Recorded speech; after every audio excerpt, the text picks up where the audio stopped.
Hey, welcome to From the Baseline with Premier Basketball.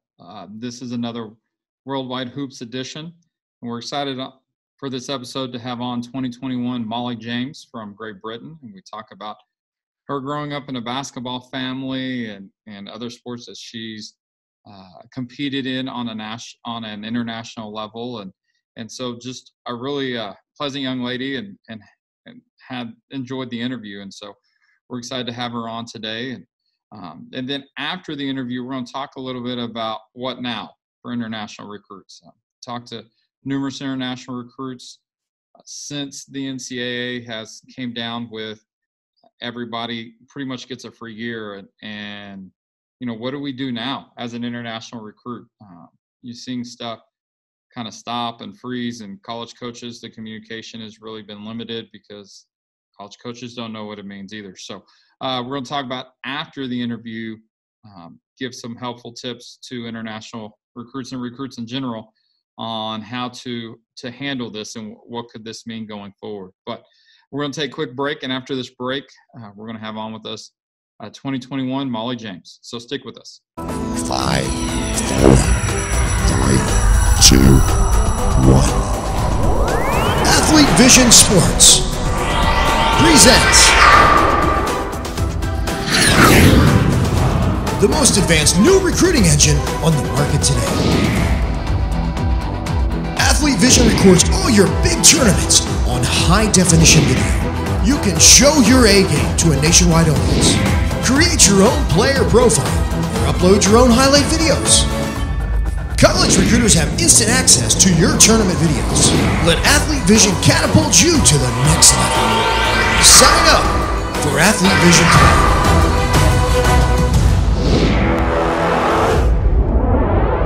Hey, welcome back. This is Mark Williams with Premier Basketball, and I am joined by 2021 Molly James of Great Britain, England, and we're glad to have you with us. How are you today? I'm good, thank you. How are you? Awesome. I'm well. Weather outside is fantastic, and so getting a little bit of work done. It's been a productive day. But hey, so we appreciate you coming on, and we're going to talk a little bit about you and let you share some about your basketball experience and your family and school and all that kind of stuff. And then we're going to show your highlights in the middle. So stay with us, fans, through the interview, and you'll be able to see highlights of Molly. And so, but an interesting thing we learned about you, you really at the age of 13 is when you decided, hey, I want to play basketball and try to see how good I can be. But before 13, you were competitive in another sport. What was that? Acrobatic gymnastics. Acrobatic gymnastics. Okay, for us fans and sports fans, acrobatic gymnastics is not a familiar term. We know gymnastics, but explain to us, what is acrobatic gymnastics? So acrobatic gymnastics is a bit like cheerleading, except it's with two people. There's not a lot of people involved in the sport, I guess. Okay. Like pairs, or you're in like a trio, and that's with three people. Okay. That's the only way I can really explain it. So are you doing like pom-poms and cheers and go England, or are you doing like stunts and tumbling and flips and all that kind of stuff? So it's like no pom-poms or go England, but it's like stunts and tumbling. Yeah. And you have like a 2-minute routine. Okay. So it's a bit like contemporary dance, I guess, with obviously stunts and tumbling within the routine, but no pom-poms, no. So dancing, flipping, somersaults, a couple tosses. Yeah. Interesting. So acrobatic gymnastics, it's real, it's out there. Now, you not only competed in that, but you were pretty good. At one time competing at European Championships. What was probably the biggest tournament or competition that you won in acrobatic gymnastics? So I went to this tournament in Portugal. It was in Porto, and I came second. So we competed against other like European clubs. Okay. That was probably my biggest achievement in gymnastics. Yeah. That's awesome. And there's a European like championship, right? Yeah, there is. So you get a chance to like not play, but get selected to do gymnastics for GB, and you go to like the world championships and stuff. I didn't do that, but I did go to that one of these tournaments in Europe. Yeah. That's really cool. That's really cool. Now, when did you start in acrobatic gymnastics? When I was about 7, I think. Okay. So yeah. 7 till about 13. Now, this whole time that you're playing acrobatic gymnastics, your dad made sure that you knew what basketball was. Definitely. Yeah. Definitely. Now, your dad has played and represented Great Britain at the under 23s and other played pro there and other competitions there in Great Britain. So basketball definitely was his love.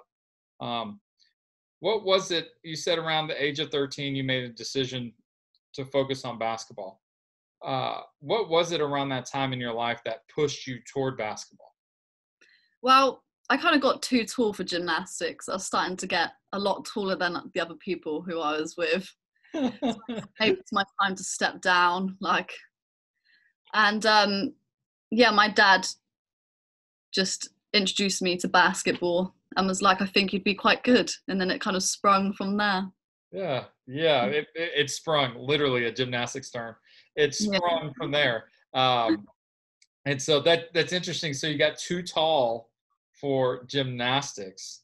That's interesting. I never even thought about that. That would make sense. Most gymnasts that I've seen or know of are rather short. So there you go. There's, for all you height challenge people out there, there is a sport for you. It's called gymnastics. So age 13, you stepped away from gymnastics to focus on basketball.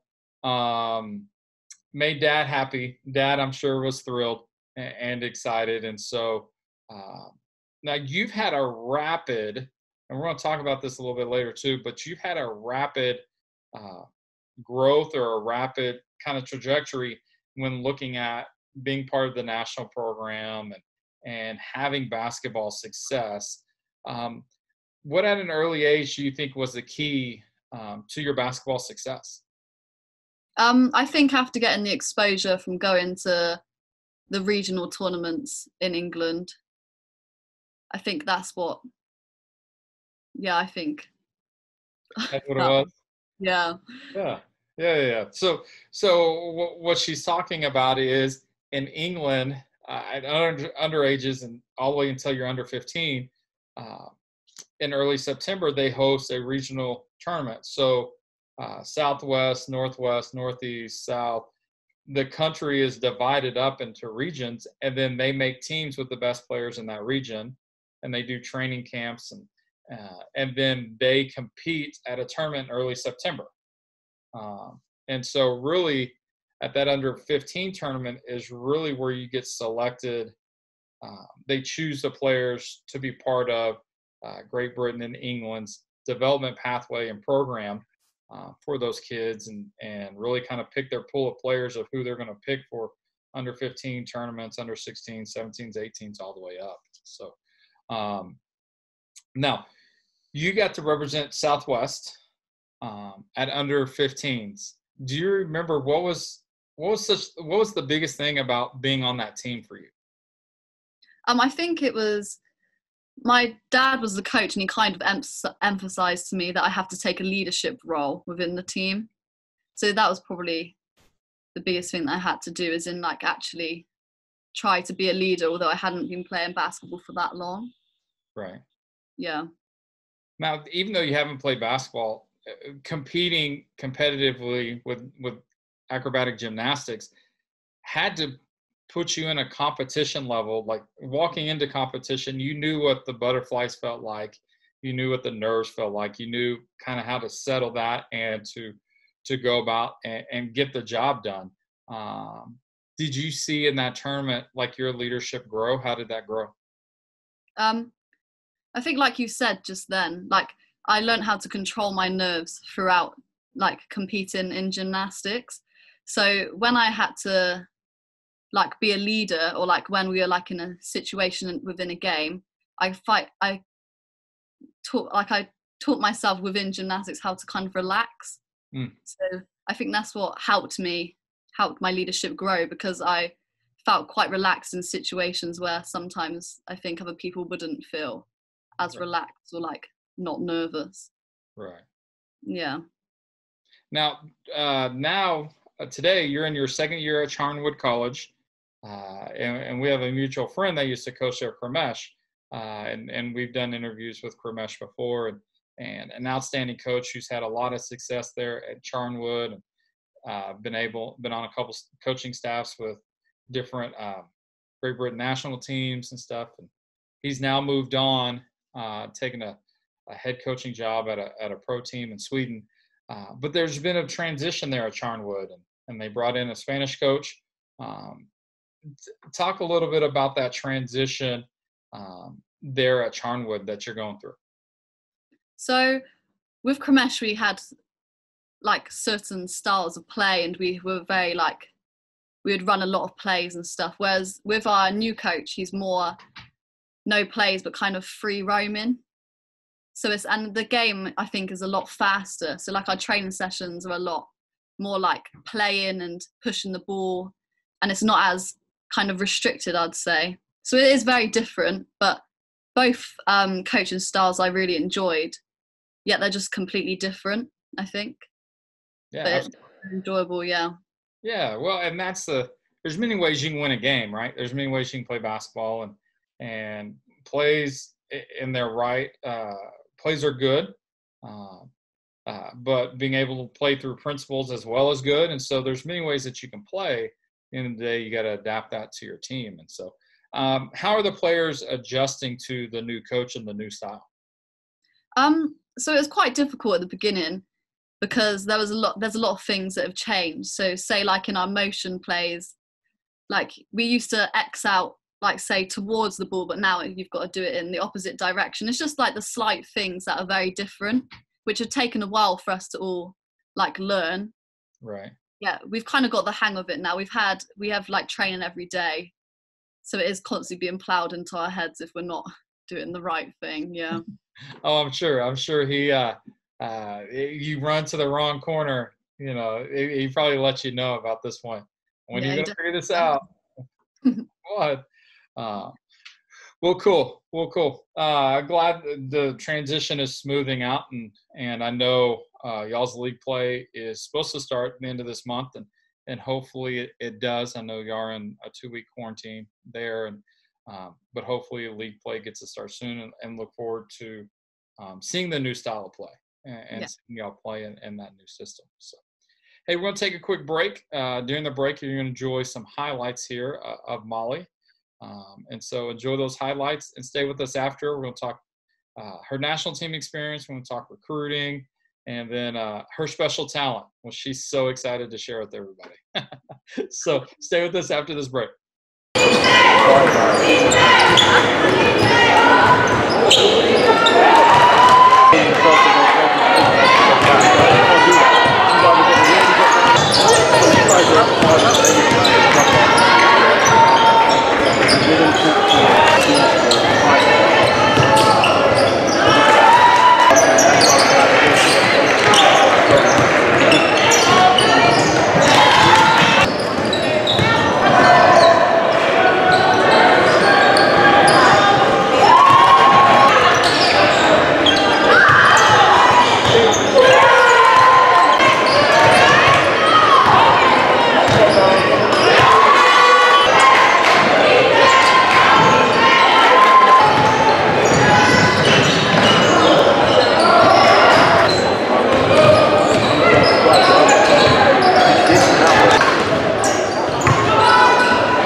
Hey, welcome back. I hope you enjoyed Molly's highlights there, and you got to see some of her highlights with her team there at Charnwood, but you also got to see some highlights with her experience there with the Great Britain national team.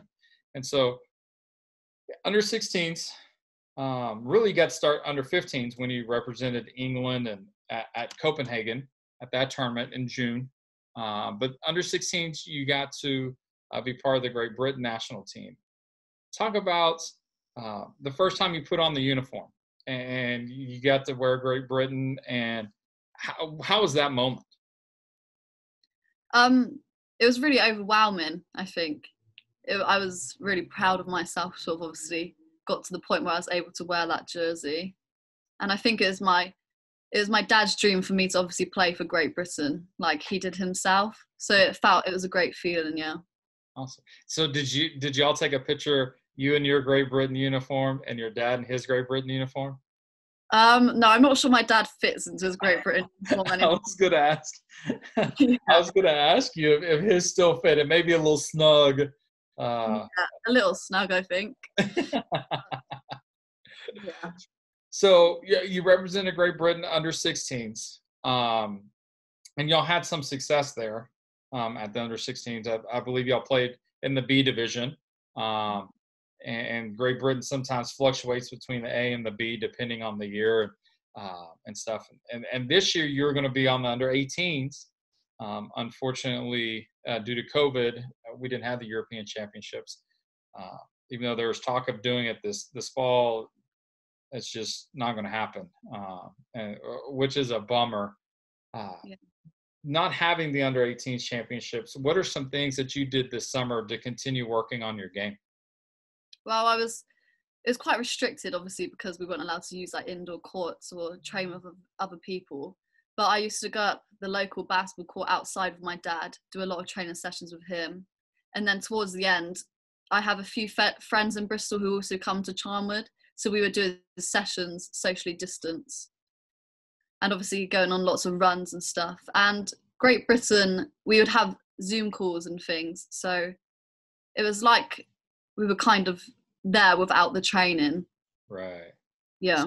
So y'all would do Zoom calls and talk the game and probably watch some game film and stuff like that. And then you would go do the trainings on your own. And luckily for so here's a question. When you're training with your dad, is it harder or easier than training without your dad? It varies. Sometimes, because I spend a lot of time with my dad, it can be quite annoying and I can snap quite easily at him because he is my dad. Right. But then sometimes it pushes me harder because because I am his daughter, he's very intense when it comes to training sometimes.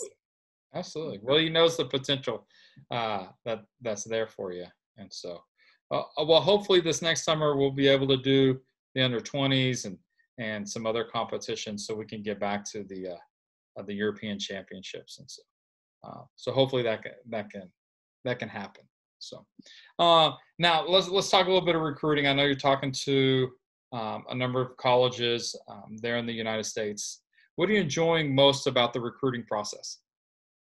I think getting to know different coaches and say what they have to offer, as in like how they play, and say but I'm enjoying seeing whereabouts in America these coaches are from and like the possibility of where I could potentially go.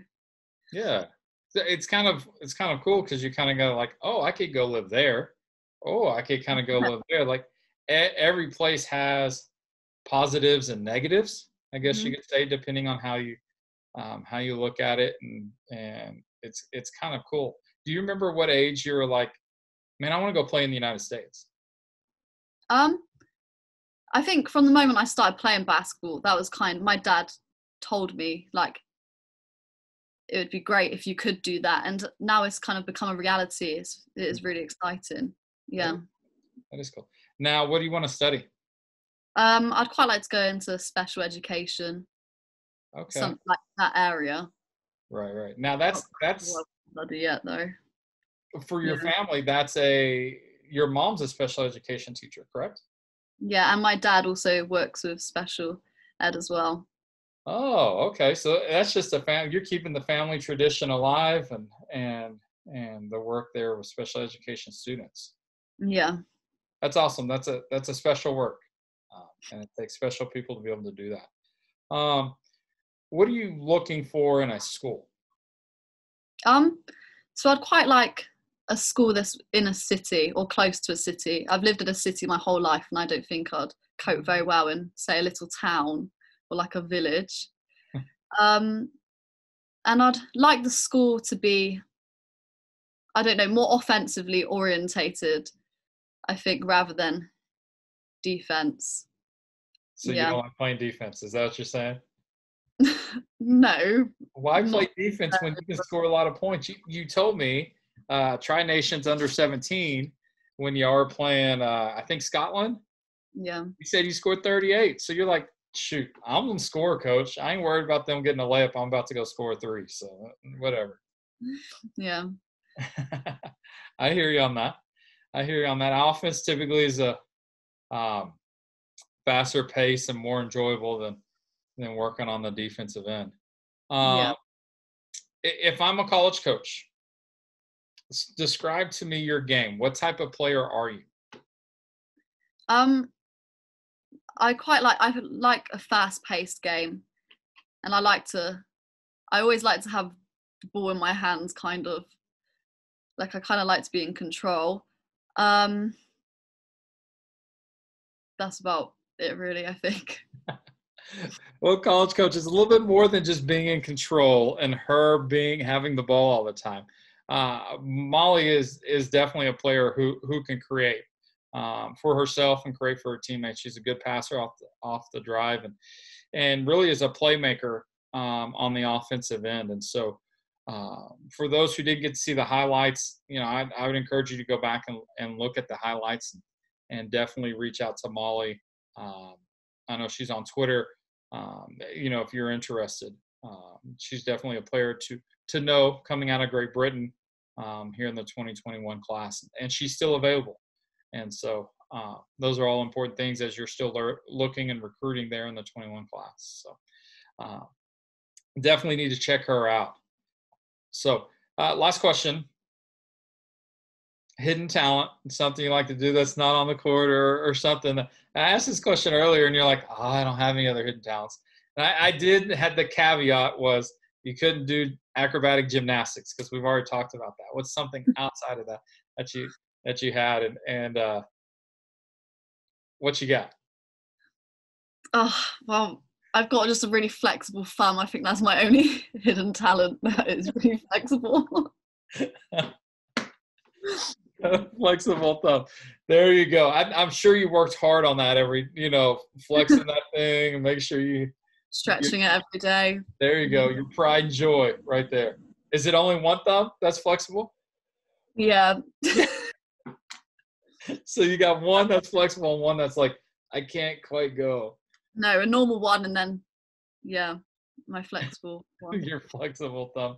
Have you named your flexible thumb? No, I haven't quite come to that stage yet, but I probably should, yeah. Oh, man, that's awesome. Well, Molly, we appreciate it. It's been a enjoyable interview.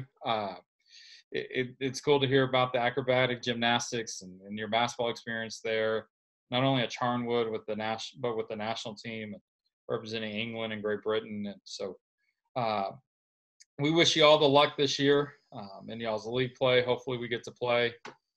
Come on, baby. We need some basketball. But we look forward to seeing what university you choose in the United States and your success there at the college level. So, for 2021, Molly James, stay with us right after this break and I'll wrap up the show, but we appreciate you coming on. Great. Thank you. Hello, I'm Deion Sanders and welcome to 3-Step Sports.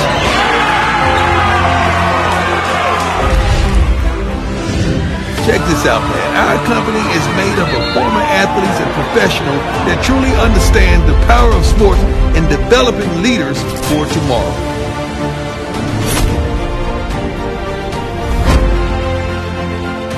From beginner to elite, each athlete across the nation will have the opportunity to experience the impact competitive sports can have in their lives.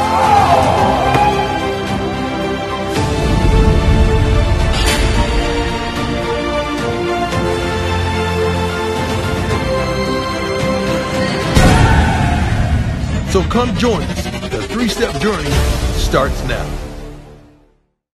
Hey, welcome back. We appreciate 2021 Molly James from Great Britain for hopping on the episode with us and really a really great young lady and has a lot of promise coming out of Great Britain, and just kind of a cool story and stuff. So, hey, let's kind of segue a little bit. The NCAA passed the rule where everybody would get an extra year of eligibility, and all that. We haven't really got any more information as far as, how's that going to look, how many scholarships per college coaches. But one thing that we have heard and have seen happen is communication with college coaches, especially for 22s and 23s, or 22s really, and 21s who are still available, has really kind of froze up.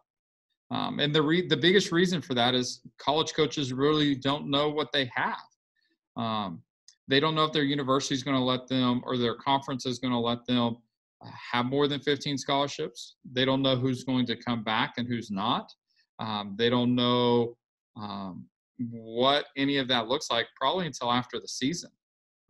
Kids aren't going to make decisions, unfortunately, until after their season. And really, it's your seniors, the decision that they have.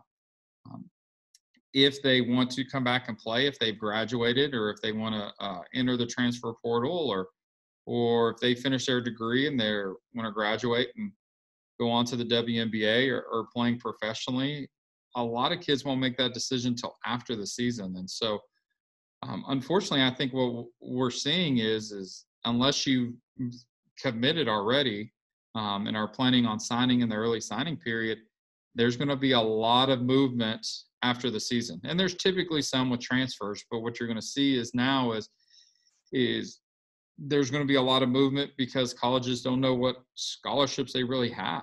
Now, if they've only got 13 on the roster, they know they have 2.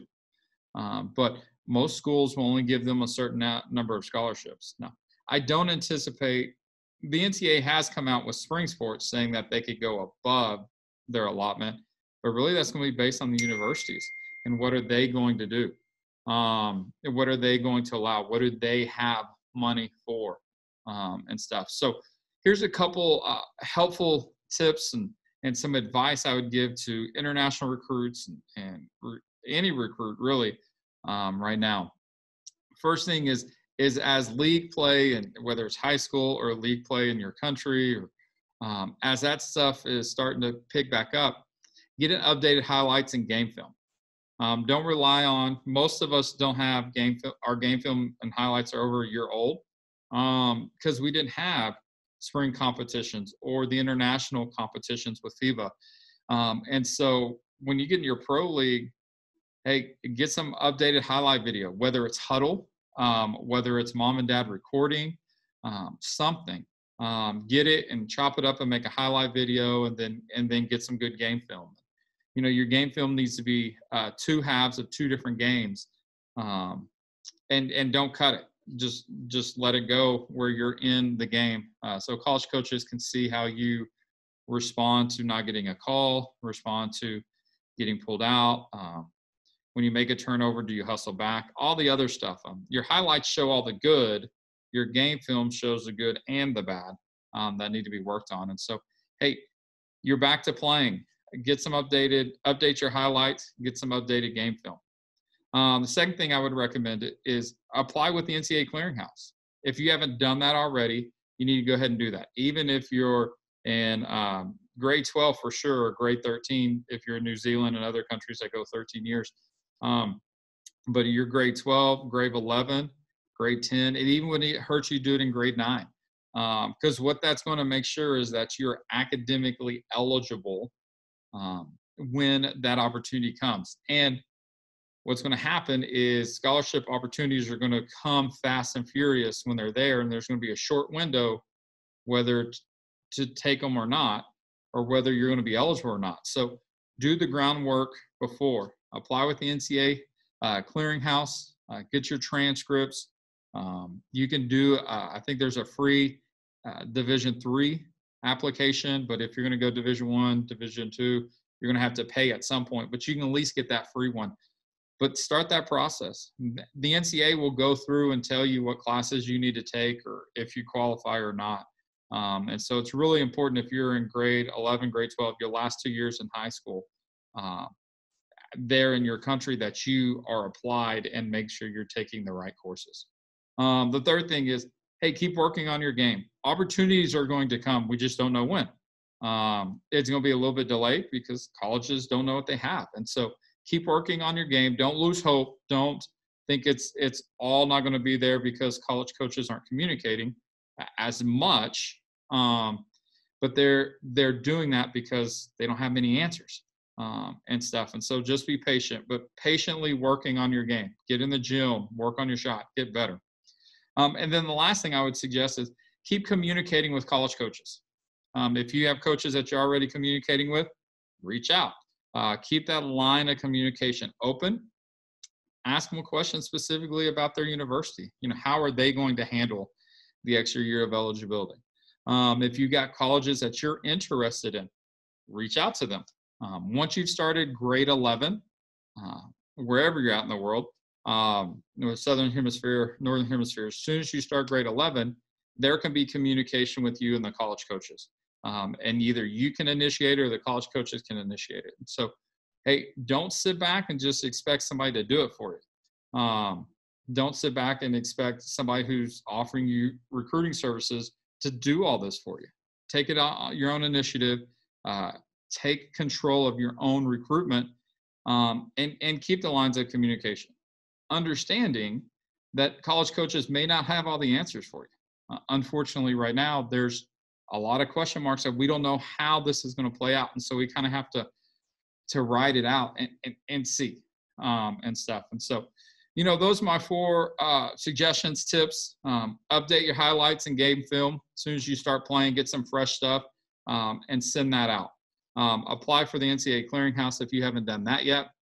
Keep working on your game.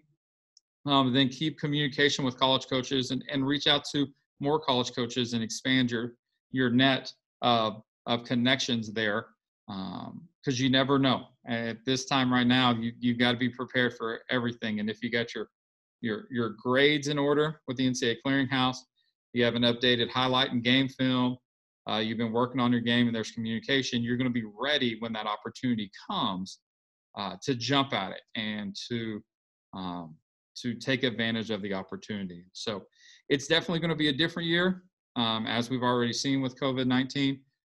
But you know what? We're going to keep our head down and stay positive and be ready when the opportunity comes. And so if you do that, you'll be ready. And so, but hey, appreciate you tuning into this episode. Appreciate 2021 Molly James again from Great Britain coming on. College coaches, if you didn't see that, her highlights are right there in the middle of the episode. Make sure and tune in there. And if you're an international recruit and you need some help or just some advice, we're here for you. Reach out to me. You can hit me on Twitter at Mark Williams B-Ball there. And then hit me up there or go to premierbasketballreport.com and all about us at the top, and you'll go to the staff and you can see our stuff there. And so reach out to me. Anything I can do to help, I'm here to help in any way. And so we appreciate you tuning in. Have a great day. And this is Mark Williams with Premier Basketball, and we're coming to you from the baseline.